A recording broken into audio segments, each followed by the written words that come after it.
বাংলাদেশ এবং ভারতের কূটনৈতিক যে উত্তেজনা চলছে সেই প্রেক্ষাপটে ভারতের পররাষ্ট্র সচিব ঢাকায় আসছেন 9 তারিখ। এটা ভারতের পররাষ্ট্র মন্ত্রণালয়ের যে ব্রিফিং তাতে কনফার্ম করা হয়েছে।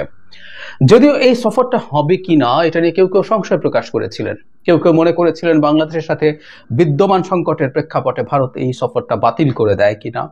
আবার কেউ কেউ বাংলাদেশ সরকারকে এই আবেদন জানিয়েছেন বা চাপ তৈরি করার চেষ্টা করেছেন যে বাংলাদেশেরই উচিত হবে এই সফরটা বাতিল করা, এই বৈঠকটার কোনো প্রয়োজন নেই। আসলে এই ধরনের এক্সট্রিমিস্ট কোনো পদক্ষেপ না হওয়া ভালো হয়েছে।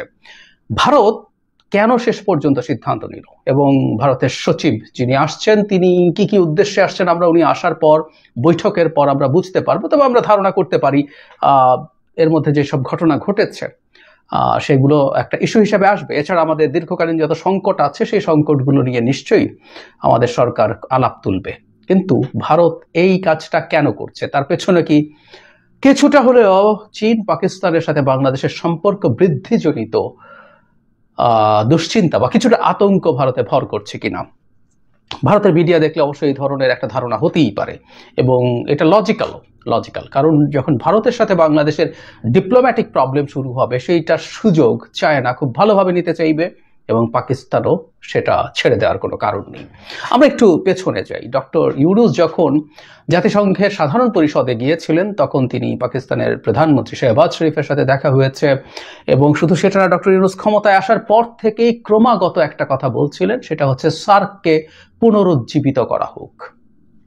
আমরা বর্তমান যে পৃথিবীর যে ঢং তাতে রিজিওনাল কোঅপারেশনগুলো হওয়া আসলেই উচিত, এটা প্রত্যেকের জন্য বেনিফিশিয়ালি। কিন্তু ভারতের জায়গা থেকে তারা পাকিস্তানের সাথে সংকটটাকে তাদের রাজনীতির বস্তুতে পরিণত করে এই বিষয়টাকে তারা হতে দিচ্ছে না। ফলে ডক্টর ইউনূস যখন সার্কের কথা বলছেন, শাহবাজ শরীফের সাথে তার দেখা হচ্ছে, কথা হচ্ছে, তিনিও যখন আগ্রহ প্রকাশ করছেন সার্ক নিয়ে, তখনই ভারতের মিডিয়াতে এটা নিয়ে তীব্র সমালোচনা শুরু হয়ে গিয়েছিল। আমরা আগে পাকিস্তান শেষ করি, পরে চায়নার কথায় আসবো। তারপর আমরা নিশ্চয়ই মনে করতে পারি যে চায়না থেকে পাকিস্তান থেকে একটা জাহাজ সরাসরি বাংলাদেশে এসে পৌঁছেছে। খুব বেশি পণ্য ছিল তা না, কিন্তু সেটা নিয়ে কত মাতম যে ওটাতে করে নাকি অস্ত্র এসছে। আগে ট্রাকে অস্ত্র আসতো, এবার জাহাজে করে অস্ত্র এসছে, বাংলাদেশ জঙ্গিদের হাতে এগুলো তুলে দেওয়া হবে, নানান রকম কার্টুন বানিয়ে মারাত্মক আতঙ্ক তৈরি করার চেষ্টা করা হয়েছিল। শুধু সেটা না, এই যে জাহাজ আসলো, এই জাহাজ আসাটা নিয়েও ভারতের মিডিয়া যথারীতি যথেষ্ট রিয়্যাক্ট করেছে। কতগুলো মিডিয়া মুহূর্তে বাংলাদেশ নিয়ে কথা বলে, সেগুলোতে আমরা দেখব তারা খুব স্পষ্টভাবেই এই আশঙ্কা জানিয়েছেন যে এটা এই সরাসরি যোগাযোগ হওয়া, যেটা পাকিস্তান মানে শেখ হাসিনার সময় চিন্তাও করা যায়নি, সেটা এখন হওয়ার মানেই হচ্ছে যে এখানে পাকিস্তানের সাথে বাংলাদেশ যুক্ত হয়ে বাংলাদেশের ভবিষ্যৎ ধ্বংস করছে। ভারতের যে নিয়ে সতর্ক হওয়া দরকারি, ডিপ্লোম্যাটিক সম্পর্ক বৃদ্ধি খুবই খারাপ হবে। এর সাথে আবার যোগ করব, একেবারে সম্প্রতি পাকিস্তানের হাই কমিশনার বেগম খালেদা জিয়ার সাথে দেখা করেছেন। দেখা করে তারা অনেক দ্বিপাক্ষিক ইস্যু নিয়ে কথাবার্তা বলেছেন, উইচ ইজ ভেরি ন্যাচারাল, সেটাও হলো। এবং সেটা নিয়েও যথারীতি ভারতের মিডিয়া প্রচুর কথাবার্তা বলছে। পাকিস্তানের হাই কমিশনারের সাথে খালেদা জিয়া বৈঠক করছেন। জাফর ইকবাল, শাহরিয়ার কবিররা এখন আর খুব বেশি অ্যাক্টিভ না হলে তাদের জায়গা থেকে বহু ভয়ঙ্কর কথা আসতো। পাকিস্তানের ইয়ার সাথে বসছেন, তাতে সাবান দিয়ে গোসল করতে হবে বা কিছু একটা। যাই হোক, এগুলো নিয়ে ক্রমাগত তাদের মধ্যে এক ধরনের সিরিয়াস সমালোচনা, এবং আমি বারবার বলছি সমালোচনার মধ্যে এক ধরনের ভীতি বা আতঙ্কের ইঙ্গিত আছে। এবার চায়নার ব্যাপারে স্বাভাবিকভাবেই পাকিস্তান নিয়ে যতটা উদ্বিগ্ন ভারত, চায়না নিয়ে তার চেয়ে বেশি উদ্বিগ্ন। একেবারে সাম্প্রতিক সময়ে চায়না যিনি রাষ্ট্রদূত আছেন তিনি বেগম খালেদা জিয়ার সাথে দেখা করেছিলেন। এ প্রসঙ্গে একটা স্মৃতি মনে পড়লো। চায়নার জনৈক রাষ্ট্রদূত যিনি এখন আছেন, তার আগে যিনি ছিলেন, তিনি জয় বাংলা টাংলা বলে তার ভাষণ, বাংলাদেশে যখন কোনো স্পিচ দিতেন সেগুলো শেষ করতেন। তো যাই হোক, তিনি বেগম খালেদা জিয়ার সাথে দেখা করেছেন, সেটা নিয়ে কথাবার্তা। নট অনলি দ্যাট, খুব সাম্প্রতিক অতীতে চায়না বিএনপির রাজনৈতিক দলের একটা ডেলিগেটকে নিয়ে গিয়েছিল। তারপর জামায়াত এবং ইসলামী দলগুলোর লোকজনকেও চায়না ঘুরতে নিয়ে গেছে। ঘোরাতো না আসলে, ইনফ্যাক্ট তাদের সাথে তাদের সম্পর্ক বৃদ্ধির চেষ্টা ইত্যাদি কারণে এগুলো হয়েছে। তো সব কিছু মিলে ভারতের মিডিয়াতে একেবারে দুর্দান্ত ভীতিজনক আওয়াজ আলাপ টালাপ চলছে। অথচ এটাই হবার কথা ছিল। যেখানেই ভারতের সাথে একটা দেশের সংকট তৈরি হয়েছে, চায়না সেখানে চাইবেই। এবং এই চায়নার প্র্যাগম্যাটিজমটা আমি একটু আপনাদের সামনে স্মরণ করিয়ে দেই। সেটা হচ্ছে 2018 সালে আমরা চায়নাকে এটা নিয়ে তখন কন্ডেম করেছিলাম রাতের ভোটের নির্বাচনটাও চায়না শেখ হাসিনাকে সাপোর্ট করে এন্ডোর্স করেছিল এবং তারা রীতিমতো স্বর্ণের নৌকা নিয়ে চীনে শি জিনপিং এর দূত এসে শেখ হাসিনাকে খুব চমৎকারভাবে অভিনন্দন জানিয়ে গিয়েছিল। এবং আমি খুব মনে করতে পারি ওই সময় চায়নার বিভিন্ন পত্রপত্রিকায়, বিশেষ করে গ্লোবাল টাইমসে, বাংলাদেশের ভবিষ্যৎ যাতে ভালো হয় তার জন্য এই পার্টিজান পলিটিক্স থেকে বাংলাদেশ থেকে বেরিয়ে আসতে হবে, এইসব আলাপ টালাপ, মানে তুমি চায়না হয়ে যাও টাইপের আলাপ তারাও করেছিল। মজার ব্যাপার, সেই চায়নাই খুব সহজেই, খুব দ্রুত শেখ হাসিনার পতনের সাথে সাথে তারা বাস্তবতা বুঝতে পেরে তারা এই সরকারের সাথে যেমন ইন্টারাকশন করছে, ভবিষ্যতে যারা পলিটিক্যাল স্ফিয়ারে গুরুত্বপূর্ণ, যারা ক্ষমতায় আসতে চান তাদের সাথে ইন্টারাকশন করছেন, এটাই হবার কথা ছিল। কিন্তু এটা নিয়ে ভারতের তীব্র আপত্তি, তীব্র ক্ষোভ, তাদের মধ্যে প্রচুর আলোচনা, তাদের মিডিয়াতে ঢুকলেই দেখতে পাবেন যে কেউ। ফলে আমি মনে করি যে ভারতের মধ্যে এই ভীতির জায়গাটা আছে, সত্যিকার অর্থে আছে। এবং আমি আরেকটা পয়েন্ট যোগ করে রাখতে চাই, সম্প্রতি নেপালের প্রধানমন্ত্রী নির্বাচিত হয়েছেন জনাব কেপি শর্মা ওলি।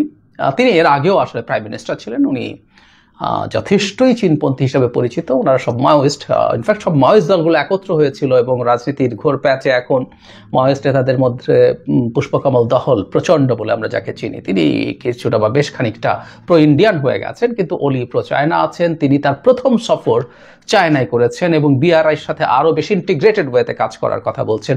এগুলো সবগুলো আবার ভারতে অ্যালার্ম বেল বাজাচ্ছে, এগুলো নিয়েও তাদের কথাবার্তা আছে। ফলে বাংলাদেশে যে ঘটনাটা ঘটছে এখন, যে ইন্ডিয়া যখন তার কোয়ার্সিভ অ্যাটিটিউড বাড়াচ্ছে তখন সেই গ্যাপে পাকিস্তান চায়না ঢুকে পড়ছে ইনএভিটেবলি, সেটা তাদের মধ্যে খুব টেনশন তৈরি করছে। এই টেনশনের জায়গাটা আমরা এভাবে যোগ করতে পারি, আমাদের মনে থাকবে নিশ্চয়ই বিগত সরকারের সময় যখন আমেরিকা বেশ চাপ তৈরি করছিল সরকারের উপর একটা অবাধ, সুষ্ঠু, গ্রহণযোগ্য নির্বাচন নিশ্চিত করার জন্য, তখন ভারতের বহু বিশেষজ্ঞ, তথাকথিত বিশেষজ্ঞকে আমরা দেখেছি তারা এই আলাপটা করছিল যে আমেরিকাকে তাদের জায়গা থেকে এই মেসেজ দেওয়ার চেষ্টা। এবং ভেতরে 2+2 যে মিটিং হয়েছিল, যখন দুই দেশের দুজন করে মন্ত্রীদের মিটিংয়ে ভারত আমেরিকাকে ম্যানেজ করেছিল বলে আলাপ আছে, সেইখানেও আমি ধারণা করি এটাই মূল যুক্তি হিসাবে হাজির করা হয়েছিল যে শেখ হাসিনাকে যদি আমেরিকা অনেক বেশি প্রেশার তৈরি করে, সে তখন আমেরিকার প্রেশারের কাছ থেকে বাঁচার জন্য সে অনেক বেশি প্রো চায়না হয়ে যাবে, চায়নার ফুটপ্রিন্টটা আরও বেড়ে যাবে। মানে তাদের যুক্তি ছিল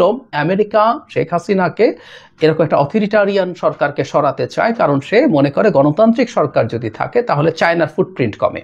আমি বহুবার বলেছি যে একসময় আমেরিকা উল্টো ছিল, বহু সময় তারা ডিকটেটরকে এনেছে রাদার সোভিয়েত ইউনিয়নের প্রভাব কমিয়ে রাখার জন্য। সেই আমেরিকাই পরবর্তীতে দেখলো একটা দেশ যখন ডিকটেটর হয়ে ওঠে, একটা দেশে যখন ডিকটেটর থাকে, এটা আফ্রিকাতে প্রচুর এক্সাম্পলস আছে, সেখানে মূলত চাইনিজদের প্রভাব বাড়ে। সো ইন্ডিয়া তখন আমেরিকাকে বা ওই বিশেষজ্ঞদেরকে আমি বলতে শুনেছি আমেরিকাকে উদ্দেশ্য করে, আপনি যদি অনেক বেশি চাপ তৈরি করেন তাহলে দিনের শেষে শেখ হাসিনা পুরোপুরি চায়নার দিকে চলে যাবে, এটা আখেরে ক্ষতি হবে। রাদার তাকে চাপ কমিয়ে, তাকে রেখে তার সাথে নেগোশিয়েট করে, এবং ভারত সম্ভবত দায়িত্ব নিয়েছিল যে তাকে মোটামুটি যথেষ্ট লাইনে রাখবে, এবং সেটার একটা ম্যানিফেস্টেশন আসলে দেখাও গিয়েছিল আমার মনে হয়। সেটা হলো শেখ হাসিনার পতনের কিছুদিন আগে দুটো দেশই সফর করেছেন। তার নির্বাচিত হবার পর প্রথম ভারত গেলেন, পরে চায়না গেলেন, এবং ভারতে গিয়ে উনি ভারতের সব চাওয়াটা পূরণ করে দিয়ে এসেছিলেন, এবং চায়নার অনেক স্ট্র্যাটেজিক ইন্টারেস্ট এর বিরুদ্ধে গিয়ে তিনি কতগুলো পদক্ষেপ নিয়েছিলেন, এবং পরবর্তীতে চায়নাতে কি হয়েছিল সেটা তো আমাদের নিশ্চয়ই মনে আছে। ফলে যে কথাটা বলছিলাম, এখন ভারতের ক্ষেত্রে ওই একই ঘটনা, ভারত বাংলাদেশের সাথে যে আচরণ করছে, ন্যূনতম কাণ্ড জ্ঞান থাকলে, মানে ভারতের পররাষ্ট্রনীতির কোনো কাণ্ড জ্ঞান, মানে অন্য সব জ্ঞানের কথা বাদই দেই, জিওপলিটিক্যাল নলেজ বা ইন্টারন্যাশনাল রিলেশনসের আদার নলেজ, মানে ন্যূনতম কাণ্ড জ্ঞান থাকলে তার মনে হবার কথা ছিল যে তার এই যে কোয়ার্সিভ অ্যাটিটিউড করছে বাংলাদেশের সাথে, এখানে চায়না ঢুকে পড়বে। মানে যেসব জায়গায় ভারতের সাথে সমস্যা আছে, ভারত যেসব ইস্যুতে সমস্যা করার চেষ্টা করছে, অনেক দেশ বসে আছে এই জায়গাগুলো সুযোগ নিতে।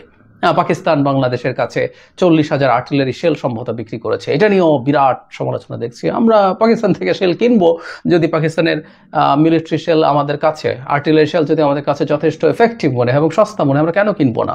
পাকিস্তানের অনেক রকম পশ্চাৎপদতা আছে, কিন্তু মিলিটারি হার্ডওয়্যারের ইন্ডাস্ট্রিতে পাকিস্তান বেশ সামনের দিকে আছে, কিন্তু এটা নিয়েও তীব্র আলোচনা কথাবার্তা আছে। কিন্তু এগুলো ঘটতে থাকবে। ইনফ্যাক্ট ভারতের সাথে সম্পর্ক থাকলেও এগুলো হতে হবে। আমার কাছে যদি সস্তায়, কম খরচে আমি পাকিস্তানের কাছ থেকে সমরাস্ত্র কিনতে পারি, আমি কিনবো, কারণ আমরা জানি পাকিস্তানে অনেক চায়নার খুবই স্টেট অফ দ্য আর্ট বলছি না, বাট অ্যাডভান্স ফাইটার তৈরি হয় চাইনিজ প্রযুক্তিতে ওখানে, এবং চায়নাগুলো এক্সপোর্ট করে, পাকিস্তানগুলো এক্সপোর্ট করে। চায়না মেইন ব্যাটল ট্যাঙ্ক পাকিস্তানে তৈরি হয়, সেগুলো বিভিন্ন দেশে এক্সপোর্ট করে। সো আমাদের যদি প্রয়োজন হয় আমরা কেন কিনবো না? ভারতের সাথে সম্পর্ক থাকলেও কিনবো, যেগুলো আমাদের কাছে দরকারি মনে হবে। কিন্তু আমি সাম্প্রতিক সময় দেখতে পাচ্ছি যে ভারত এই আতঙ্কে ভুগছে। সুতরাং আমাদের সরকার যদি শক্ত থাকে, ভারত খুব বেশি দিন খুব টাফ কোয়ার্সিভ অ্যাটিটিউড চালাতে পারবে না, তবে তাদের রেটরিক চলবে। আমি রেটরিক সম্পর্কে বলছি যে পশ্চিমবঙ্গের বিধানসভা নির্বাচন জুনের মার্চ এপ্রিল ওই পর্যন্ত এটা এক্সটেন্ডেড হওয়ার সম্ভাবনা আছে। কিন্তু এখন যেরকম অল আউট ক্যাম্পেইন করছে, সম্ভবত বা মোটামুটি নিশ্চিতভাবে বলা যায় তাদেরকে এটা থেকে ফিরে আসতে হবে।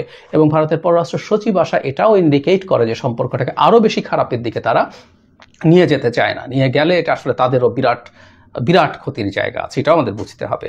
বাংলাদেশ পুরোপুরি চায়নার কবজায় তাদের ভাষায় যদি হয় চলে যায়, সেটা তাদের পারপাস সার্ভ করবে না, কোনো রকম কোনো সন্দেহ এতে নাই। সুতরাং আমরা আশা করি সামনের সময়ে এইসব ইস্যু বিবেচনা করে ভারত তার অতি উঁচু চড়া স্বর নরম করা উচিত হবে। আমি জানি না, যদিও বারবার বলছি, এটা নিয়ে আগেও কথা বলেছি, হয়তো আবারও বলবো, ভারতের রাজনীতির যে প্যাটার্ন, বিশেষ করে বিজেপির যে প্যাটার্ন, যে রাজনীতি তারা করে, এটা আসলে এখন আর ন্যাশনালিস্ট না, আইডেন্টিটির, এটা ফ্যাসিস্ট রাজনীতিতে পরিণত হয়েছে।